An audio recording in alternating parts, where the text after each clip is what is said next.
Now, you may have heard many towns and cities are reviewing which statues could be taken down as a result of anti-racist protests. Sheffield is also looking at what it can actually put up. Today, work has continued on this. It's a mural to recognise a pioneering woman from the city who fought for the rights of enslaved people. Now, back in 1825, Mary Ann Rawson was a founding member of the Sheffield Female Anti-Slavery Society. It was the first to campaign for an end to the slave trade. Mark Ansell reports. Marking history. Mary Ann Rawson is barely known even in her home city of Sheffield, but was one of the nation's leading figures in the fight to abolish slavery 200 years ago. She was one of the very few women to attend the world's first international anti-slavery conference in 1840.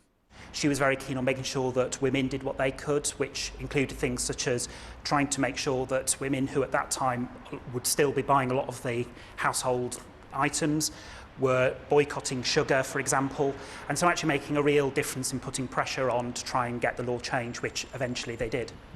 Artist Katie Setterington has learnt a lot about the woman she's depicting. It's been fascinating, but mostly really inspiring, especially as she's a woman. The things that she's achieved as a woman in the 1800s is phenomenal, incredible. The mural was commissioned by the owner of the Cutlery Works food court and is part of a local art trail. Completely. We have lots of heroes celebrated within Sheffield.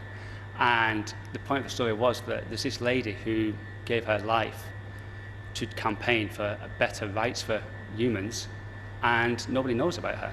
Some have criticised the mural because it relates to the anti-slave trade movement, but doesn't mark the involvement of black people.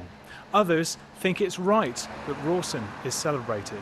If people understood that the mural was commissioned in February of this year, before there was any hint of any protests and the terrible murder of George Floyd, then people wouldn't be criticising. But there is now opportunity for Sheffield to make amends. Painting a picture of a forgotten past to ensure Mary Ann Rawson's impact on ending the slave trade is remembered. Mark Ansell, BBC Look North, Sheffield.